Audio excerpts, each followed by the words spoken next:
Om Namo Bhagavate Vasudevaya. Om Namo Bhagavate Vasudevaya. Om Namo Bhagavate Vasudevaya. So this evening we're reading from the 7th chapter of Bhagavad Gita, as it is, which is entitled Knowledge of the Absolute. And this evening we're looking at the 2nd verse. This verse is on the board behind me. Please repeat line by line. Jnanam teham sabhijnanam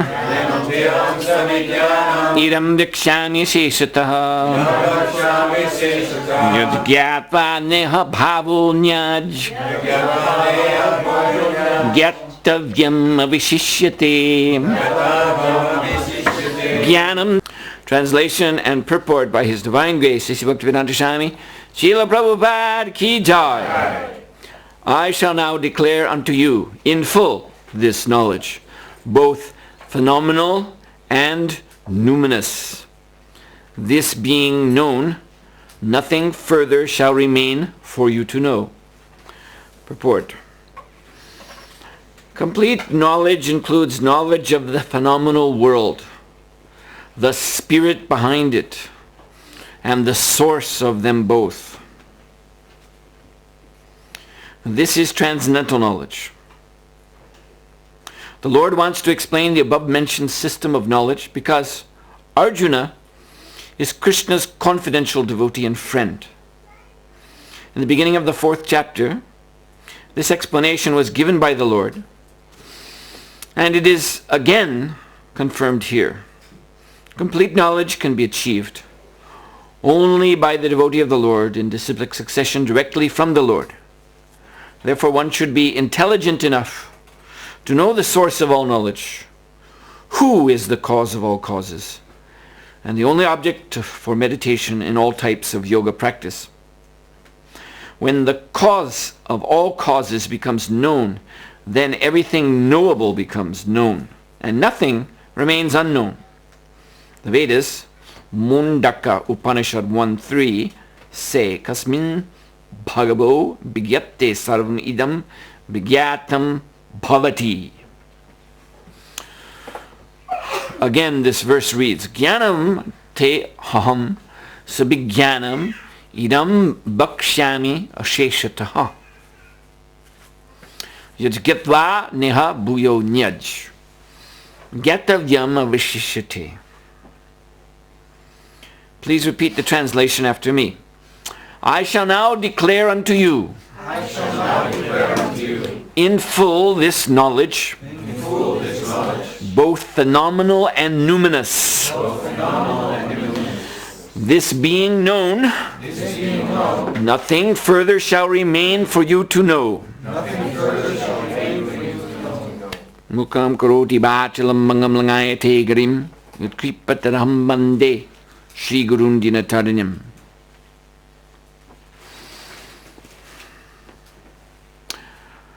This verse is very, very significant.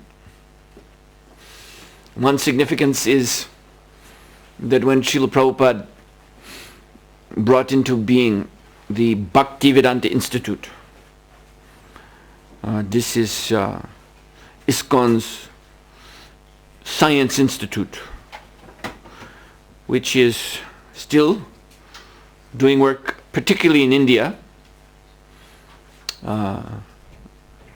His Holiness Swarup Damodar Goswami Maharaj holds worldwide programs in the name of this Bhaktivedanta Institute. Also His Grace Rasaraj Prabhu in Mumbai is doing scientific preaching under the banner of Bhaktivedanta Institute.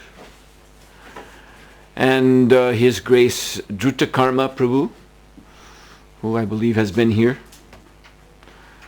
has also produced several important books, but the Forbidden Archaeology, which he wrote together with Sadhubhuta Prabhu, has had world-shaking impact in the field of evolution, paleontology, that sort of area.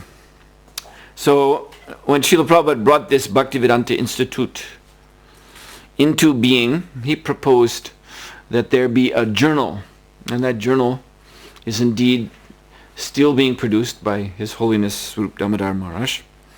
And he wanted the name of that journal to be Sabhijnanam, which is taken from this verse. So Sabhijnanam, as Srila Prabhupada translates here, means with numinous knowledge. Now we need to explain these terms because these are, $10 words. Phenomenal knowledge and numinous knowledge. You may not be familiar with these terms. So first of all, phenomenal knowledge, like the word phenomena. When we speak of phenomena, then we are speaking of, generally it's often connected with something extraordinary, but nonetheless passing event in this material world. Like if something was very awe-inspiring, something happened that was very thrilling, then someone might say, oh, it was phenomenal. But he's talking about something that is come and gone. This is the point. Yes, it may have been very impressive, but because it is phenomenal, now we are talking about it in past tense. And actually, person he he socially can gain points among his comrades, among his friends. If he was there to actually see some wonderful event and they were not there, and then he can go, oh, it was phenomenal. Too bad you weren't there, but I saw it. You see? They can't see it. Why? Because it's gone. So this is, in other words, material event. The events of this temporary material world. They're classified all, whether extraordinary or very ordinary, all can be placed under this heading of phenomenal. Passing away with time. And opposed to this is numinous knowledge. Now I believe that this word numinous comes from Greek root in Platonic philosophy. Plato taught of this nous, he called it. And I think that is where this word is coming from. Numinous, the nous. The nous means the realm of superior intelligence. Or some idea of spiritual realization.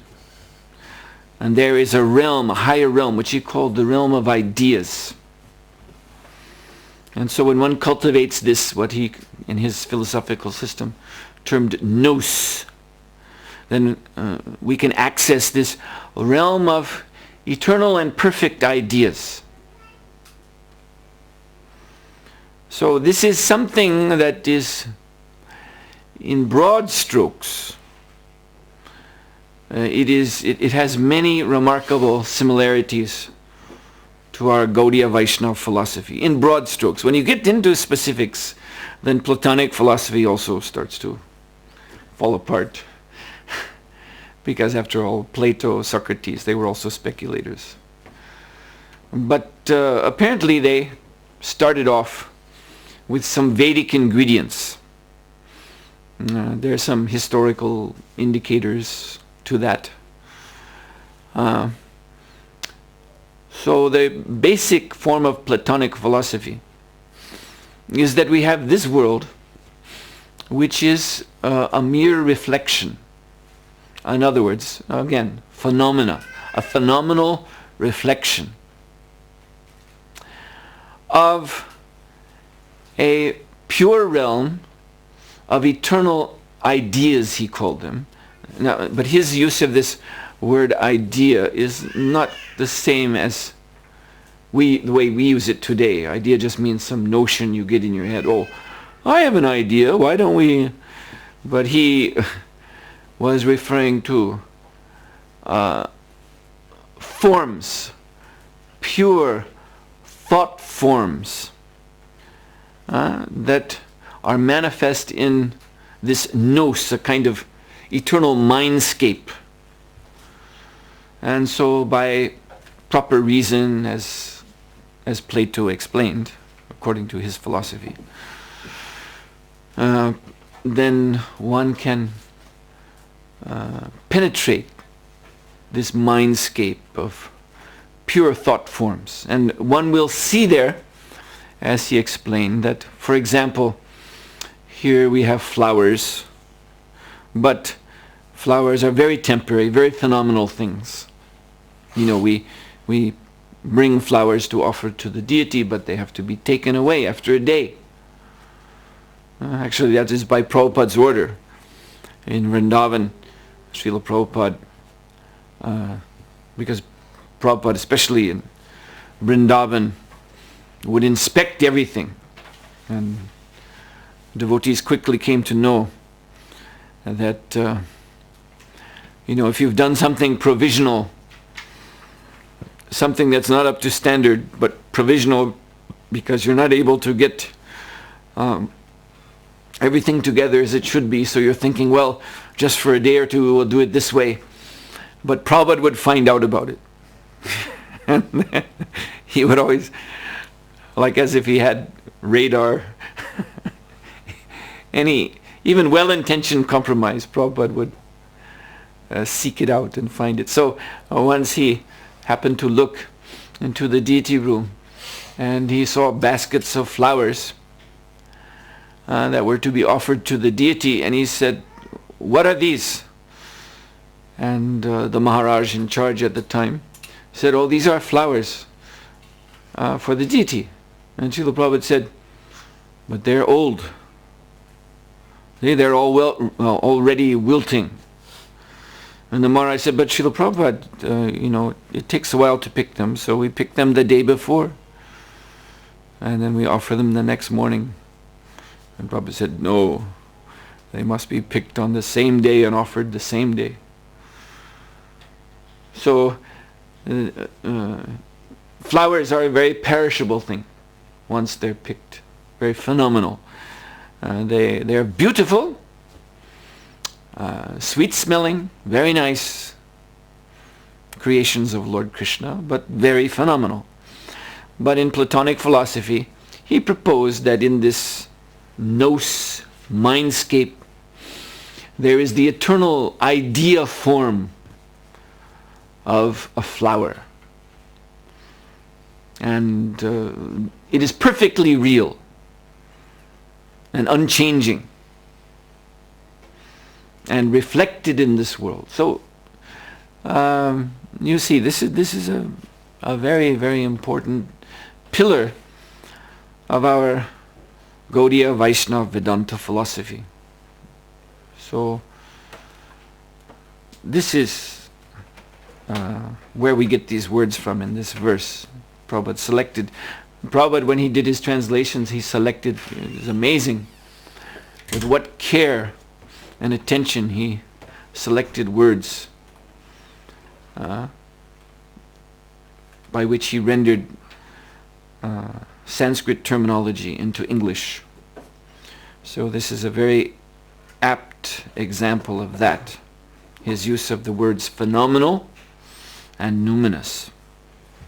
And then, yes, jnanam, teham sabhigyanam. So jnanam, the word jnanam, in other words, this refers to knowledge of this material world. The phenomena of this material world. So, Prabhupada wanted the Bhaktivedanta Institute a journal to be called Sabhigyanam, because science is about this phenomenal knowledge. But Prabhupada wanted his scientists, his Bhaktivedanta scientists, to present that phenomenal knowledge together with the numinous or transcendental knowledge. And this way the presentation would be complete. So here in this verse then, Gyan, it means Hare Krishna, knowledge of this phenomenal world, and that in itself, you see, the Jnanis, what are they doing? The Jnanis are attempting to transcend this world with this type of knowledge, phenomenal knowledge. And how do they attempt to do that? By a process known as neti neti. Neti neti means not this, not this. It's a negative sort of logic. They are intending to arrive at Brahman, the absolute truth, but they're only able to define this Brahman in negative terms by studying this material world and concluding that this is not Brahman. This is not Brahman because it is temporary, it is phenomenal, and Brahman is eternal. So, in other words, this Gyan process is a kind of philosophical fault-finding. It's a study of the world, a very careful study of the world, but to find faults with it. to point out its defects, its shortcomings, so that intellectually they can reject it. And they're hoping by this rejection, by this negation, after they've studied everything, there's nothing left. You see? Everything has been examined by them and rejected as being phenomenal, material, temporary, imperfect. Then they will arrive at the Brahman state. But of course, this way of going about the identification, the identifying process of Brahman, it must be impersonal, you see, because it's all based on negativity. You're looking at material forms and rejecting them as being limited and temporary. But you have no knowledge of Vijnana, transcendental forms. So what will be your conclusion? That Brahman, the Absolute Truth, is formless. It has no name. It has no form. It has no activity. It has no qualities. There are no relationships within Brahman. Because name, form, quality, activities, relationships, we see them here in this world. And we have studied them, and we have found that they are phenomenal, they are limited, they are temporary, they are full of suffering, they are full of ignorance, etc., etc., etc. You see? So this is only going halfway. In fact, those who become Mayavadis, who adopt this doctrine that anything that has name, form, quality, activity, relationship must be Maya. Throwing the baby out with the bathwater. There's this example. You put a baby in bathwater, in the little bathtub, and of course the water becomes dirty. So you want to throw that out. You have to throw that out. You can't keep the dirty water. But if you don't remove the little child from the bathtub, then you throw out, you will also do harm to the little child. So this analogy is very apt. Because name, form, quality, activity, relationship have to be, just like when you put baby in bathwater. Why do you do that? To purify the little thing. It's dirty, so you wash it to purify. So similarly, name, form, quality, activity, relationship must be purified, not simply rejected by some negative logic, pessimistic, fault-finding logic. They have to be purified. And the jnanis don't know how to do this. So this is the grave error in their process. And they hope to achieve liberation, but they actually do not.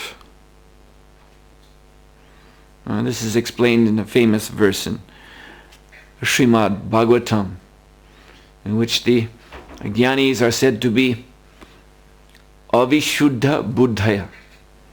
Their intelligence remains impure. And the impurity of their intelligence is seen in this negationist process. It proves that they're less intelligent. There's another apt analogy. The analogy of a cow. A cow has had the horrible experience of being trapped in a barn that caught fire. And the bright red, orange flames, shimmering flames, were getting closer and closer to the poor cow.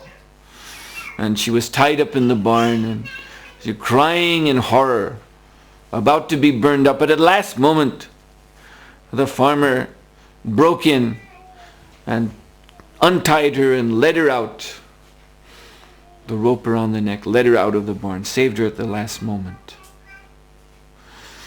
So this impression of the fire went deep, deep, deep, deep into the cow's brain. So that later on, she was grazing in the pasture near the farmhouse, and the farmer's wife came out, and she was hanging out the sheets, bed sheets and curtains and so on. And these were all of orange and yellow color. And the wind was blowing, so these sheets began to flutter, orange and yellow fluttering. And the cow saw this and remembered the fire, also orange, yellow sheets. And she bellowed in terror and ran far away.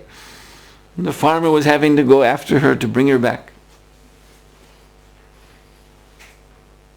Now, you see, this is indicating impure or undeveloped intelligence. Yes, there is some resemblance. There is some resemblance between the shimmering sheets of fire, orange and yellow flames,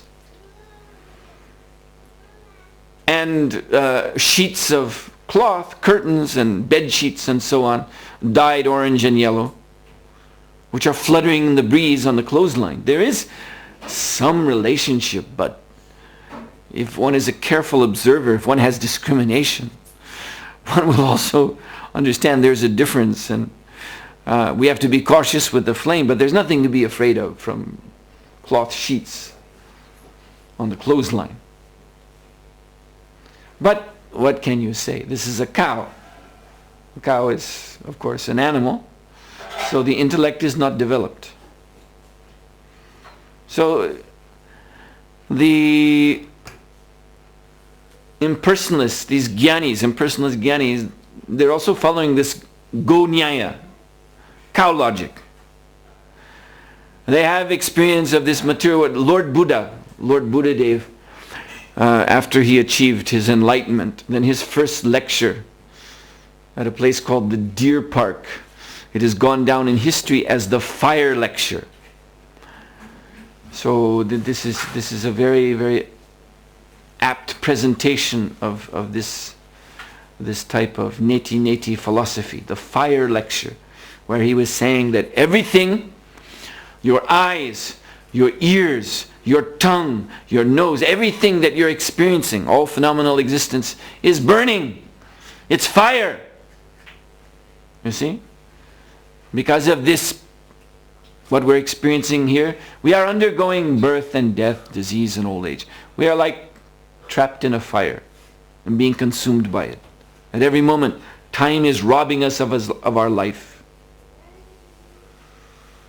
So this fire lecture. Yes. So yes, we have definitely all experienced this fire of material existence. But then to conclude that anything, Krishna's pastimes, because they also exhibit name, form, quality, activity, relationships, that also must be fire. And we must also run away from that into the void, or into Nirakar Brahman, Nirvishesha Brahman. This is Go Nyaya. This is cow logic.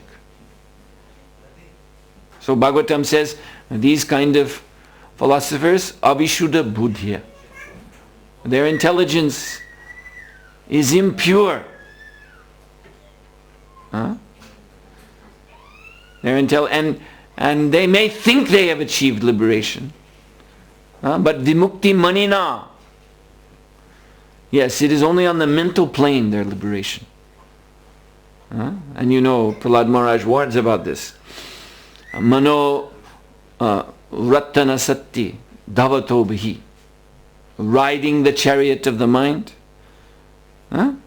He says this is a very, very insecure position.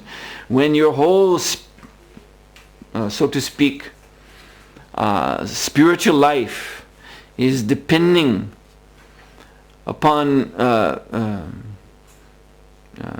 simply a mental state, a mental conclusion. That's very, very dangerous, because the mind is notoriously, in Gita Krishna says, it is chanchalam, it is flickering, it is astiram, it is unsteady. And yet you are trying to make that your solid ground in spiritual life. That, oh, I've had experience of this world, I know it's bad, so my mind has rejected it. So that means your mind is your guru. And one whose mind is one's own guru has no guru. Because mind is not guru. Guru, besides meaning teacher, means heavy. And mind is not heavy. Mind is lagu. Mind is light. Mind is like a puff of smoke, which can be blown here and there by any breeze. Mind is so changing. Yes, so we may have had a bad experience of material existence, and we may feel, this is called shmashana vairagya. Shmashana means the crematorium, the burning ground. So if someone who is dear to us, if we have to see our wife or husband or son or someone who we held very dear to our heart, father, mother, anyone, if we have to attend their cremation, this gruesome cremation, see the body consumed into ashes, and at one point they even break the skull after the body is partially consumed. In the Orthodox Hindu funerals, they take a big stick and break open the skull. The idea is that the soul may still be clinging to that body, so break open the skull to free it. So this is in the West, when they have a funeral, of course, they put makeup on the body, make it look as nice as possible, dress it up in nice clothes, inject it with formaldehyde so it won't smell, and they keep it on display, open casket, and people come and they kiss and they cry, and all that attachment remains, you see. And the body is put in the ground, and they throw earth and flowers and all of that. But in India, everyone gets a chance to see what the body is really like. Western people think it is so gruesome, and see, it's just a horrible thing. Of course, even in the West, there are some, like in one Greek devotee was telling me about traditional Greek Orthodox funerals. They also put the body in the ground, but then after 3 years they dig it back up. And the whole family has to be there and watch the body be taken out of the ground. And then the priest, he takes the skull of that body and he pours wine into it and he holds it out. He says, if any of you family members feel that you offended this person and that offense was not rectified in the life of this person, and you still feel some, guilt, heavy heart, because of some lingering problem between you and your father, whoever it is, grandfather, whoever it is, then you must drink the wine from this skull.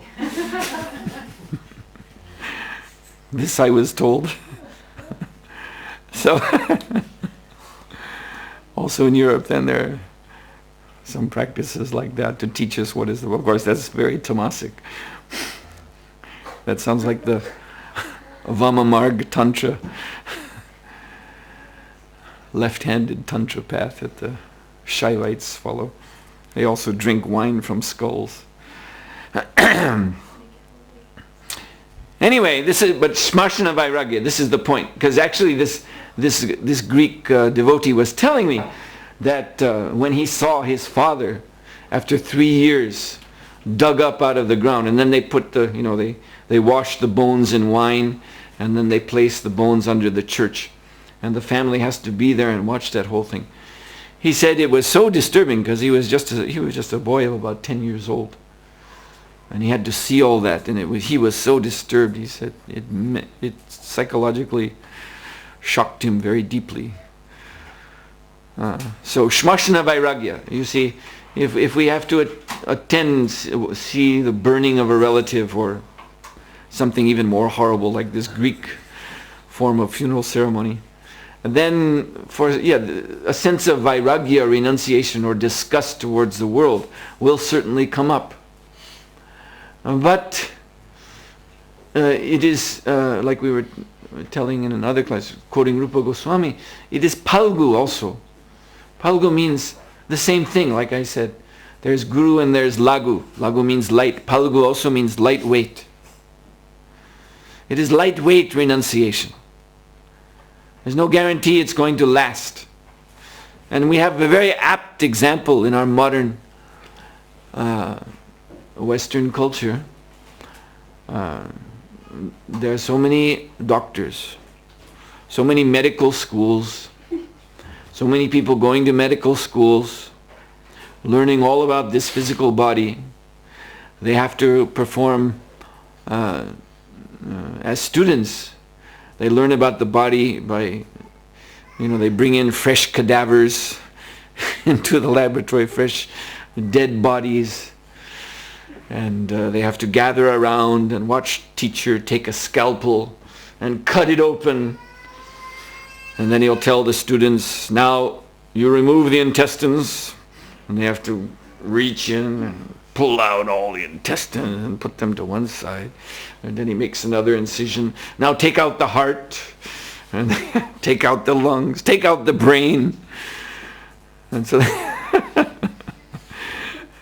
so they have apt for years and years and years training of what this body is really all about. And then if they pass their internship and they become doctors, so that's their profession.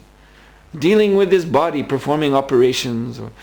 Anyway, they have every day they're confronted with the actual nature of the body. But do these doctors become sannyasis as a result?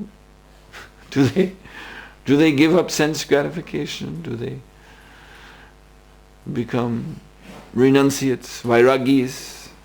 No, not at all. In spite of knowing exactly what the body is, still they go on with their own sense gratification. Still they're also attracted to the form of the opposite sex. You see? I mean, it's actually mind-boggling, but that's how powerful Maya is. He can be a pathologist, right? And he's just, they brought in a dead woman, a young woman who died somehow. And he has to perform the autopsy, so he cuts the body open. It's a very horrible thing. Cut the whole thing open, remove all the insides, take out the brain, photograph everything, make records, write it up, and come out, take the gloves off, bloody gloves, and take off the apron, all blood all over, just having seen the inside of a woman's body. And then he goes out and his wife is there and he gives her a big kiss. Hi, honey. This is the power of Maya. You see? So this type of gyan, to simply study this phenomenal world, does not actually place us in a solid position of transcendence, of being transcendental to the attraction of this body and material sense objects. And that we can see very, very clearly. So there must be sabbhijnanam. It must be with transcendental knowledge, with knowledge of the origin of everything. And now another interesting point is Krishna says, idam vakshami asheshata. I'm going to explain this. He uses the word vakshami. Asheshata, in full. Shesh means end. Asheshata means endless. Well, Krishna is actually saying this knowledge is endless. That one goes on and on and on and on explaining it. It's an unlimited subject matter. Particularly when we're talking about the origin, the spiritual, transcendental, original name, form, quality, activity, relationship. Now these jnanis, these impersonalist speculators, negationists, using their neti process, not this, and coming to a conclusion of shunya or nirvishesha Brahman. Now it's interesting that in the Mayavadi philosophy, because you note this word vakshami, the root is vak, vacha, like we have in English the word vocal or voice. So this is coming from the same root, vak, vacha, vocal, voice. So it means that which is spoken, that which is enunciated in words. So in Buddhism, which is totally negationist philosophy, as Prabhupada explains, the Buddhist meditation is a method of breaking everything down. They have also their own system of analyzing the material phenomena, which is loosely based on Sankhya philosophy. It's an adaptation of Sankhya philosophy. And so they break everything down until there's nothing but atoms, and then they remove the atoms, and then there's only what? Shunya, void. And that's the end. You see, that's their gati. That's their goal, to achieve this shunya. Therefore Buddhism is called shunyavad. It is voidism. Voidism, this is an exact translation of shunyavad. So in Buddhist philosophy, they have a term, abhyakrita vastuni. Vastu means subject. You all heard this, have heard this word, because vastu is, does this boy want to come in or out? This is, or does he just want to play with the door? It's hard to compete against these disturbances. Anyway, so I'll just be quiet until all this stops. That's the only thing I can do. One thing or the other, either playtime or class time. We can't mix the two. So anyway, the Buddhists, they have this term, abhyakrita vastuni, that there are subjects. They count them as 10. 10 subjects which are abhyakrita. Krishna says, Vakshami, I will speak about Jnanam teham sabhigyanam, knowledge both phenomenal and numinous. I will speak, and this is an unlimited subject matter. But the Buddhists, because of their negationist position, they're saying that this sort of subject is abhyakrita. It cannot be spoken about. Non-discussable subject matter. Like, for example, I'll mention some of these 10 points. Whether the universe is limited or unlimited can't be talked about. Whether the universe is eternal or temporary, abhyakrita, can't discuss that. Whether the soul exists or doesn't exist, can't be discussed. Whether the soul is also eternal or temporary, abhyakrita, don't talk about it. So when you consider these 10 points, you realize that actually Buddhism is not a philosophy. If it can't answer these questions, if it just says, sorry, abhyakrita, undiscussable, that's why I think that's the Buddhist ideal. They end up like a Zen Buddhist who just sitting in meditation. They say the founder of Zen Buddhism, Bodhidharma, for 12 years, he sat looking at a cave wall. And this was in China. He came from India. He was an Indian prince. And he sat in meditation looking at the blank stone wall of a cave. And one Chinese young man came to try to become his disciple, but this Bodhidharma would not respond.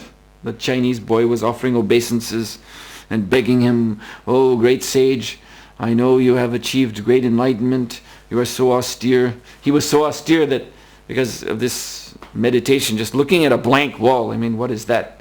So his eyes got heavy, so then he cut his own eyelids off. So his eyes wouldn't shut anymore, and he just kept staring at the blank wall.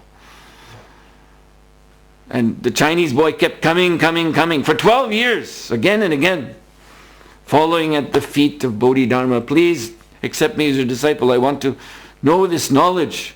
And Bodhidharma didn't speak, because that is the knowledge. It is abhyakrita. But you see, there's a fallacy in this, because the boy wanted to be instructed, and that means you have to use words. So finally what he did, according to the story, is the Chinese young man, he cut off his own arm, and he laid it in front of his guru, the one he wanted to be his guru. And so Bodhidharma took note of that. "All right, you're serious." And I will tell you. But what is there to say? Because the philosophy is avyakrita. All the important points, they say, can't be talked about. But here, you see, in Bhagavad Gita, no such problem. Krishna says, "Bhakshami." He does not say avyakrita. He says, "Vakshami." I am going to speak now. Asheshita. And this subject matter is endless. Like, this is what Srila Prabhupada said. The Mayavadis, the impersonalists, they think when you become realized, then you're like full pot. Like clay pot full of water, and then if you knock on it, you don't hear much sound because it is full. When the pot is empty, and then you knock on it and there's a resounding hollow sound. So they say, when you're empty, you see, when you have no knowledge, in other words, then you make sounds. Then you talk. Talk so many things. But that talking is just showing you're not enlightened. But when you're enlightened, then you're like full pot, no more sound. You see?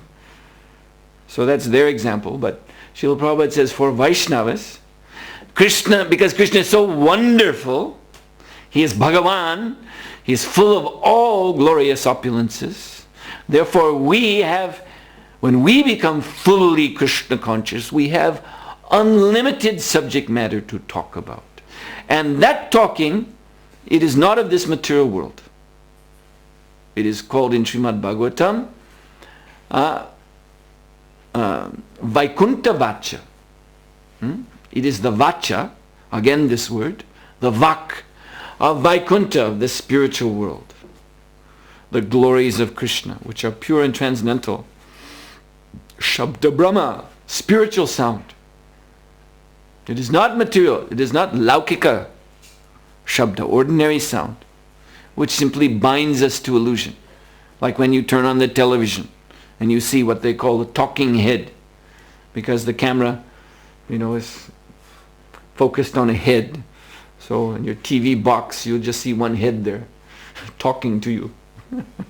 Today in Iraq,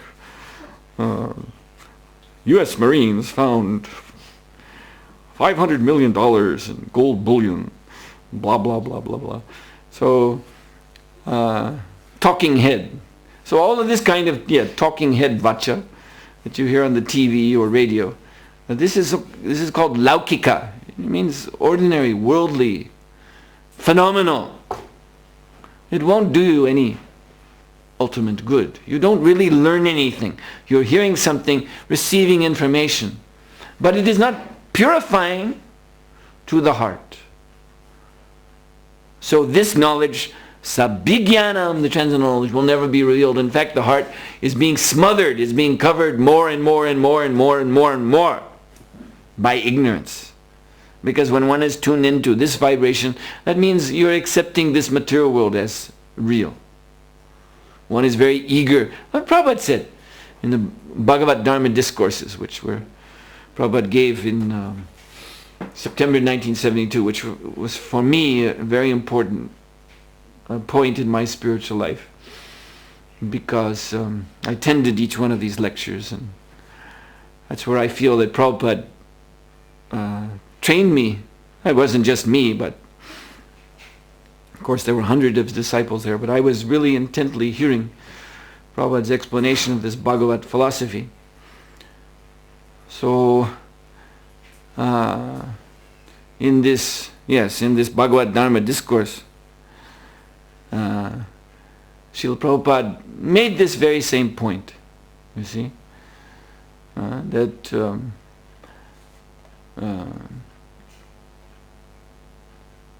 seem to have lost my way. What was I talking about before? I was talking about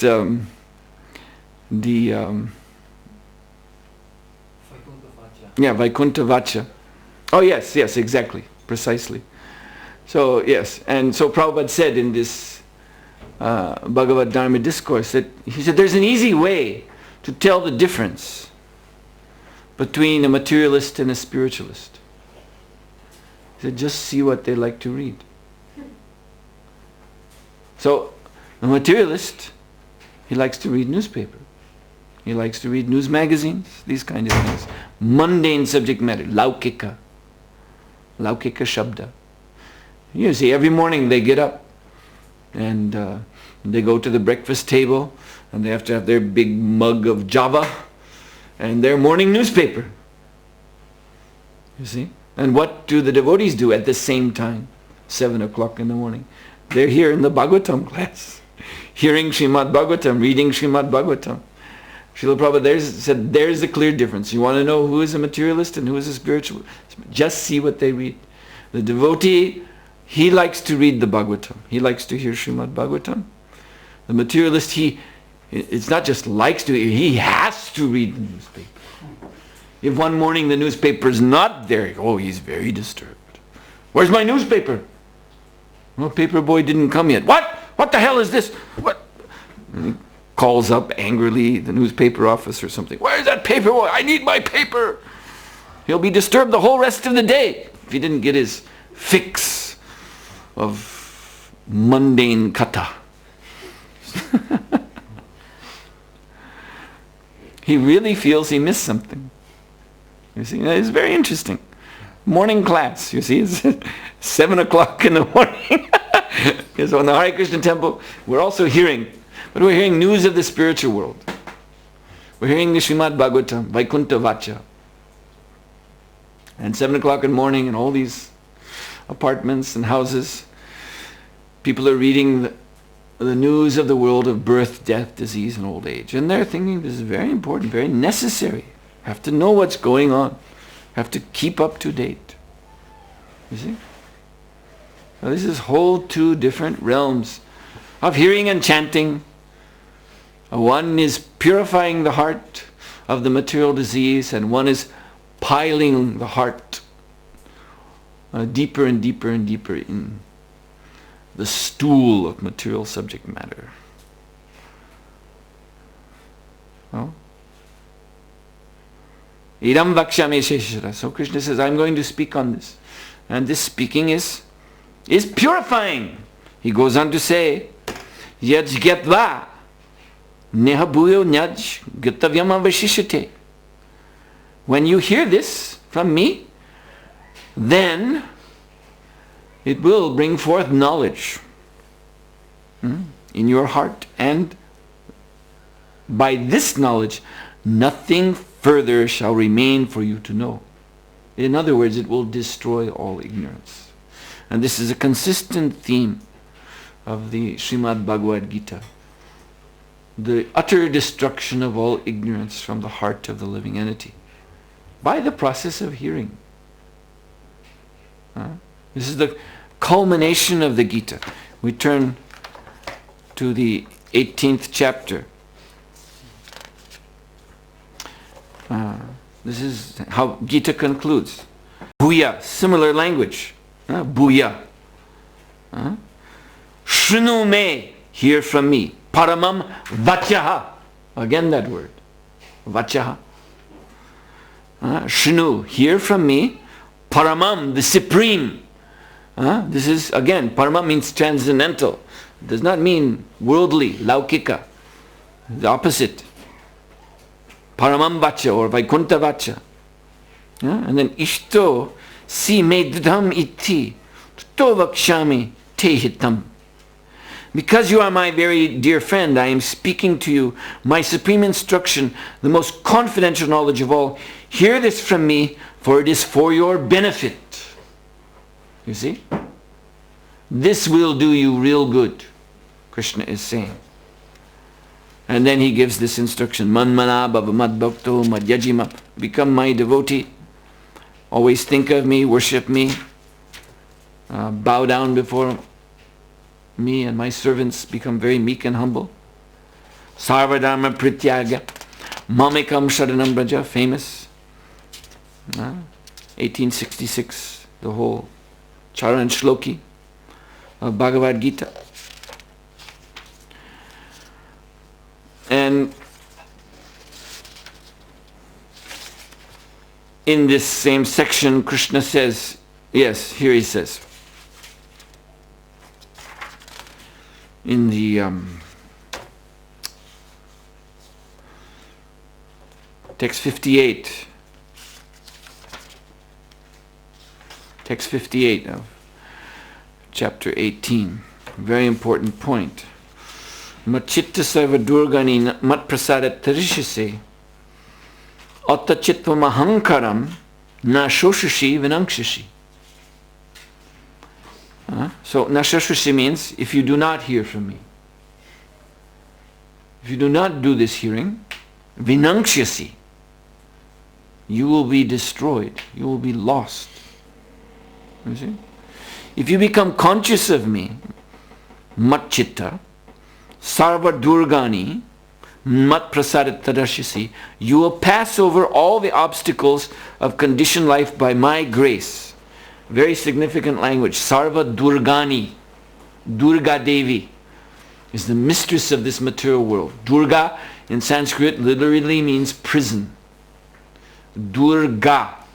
Actually, we have cognates to this combination of root words in our own languages. Like dur. Dur in English and many other languages. This prefix dur means something that's very tough, hard, difficult. Like duress, a person who is in duress means he's in great difficulty, he's suffering. Or even something is durable, means very hard to break. So dur, it gives the sense of an obstacle that is very, very difficult to go over. And then ga, like we say in English, go.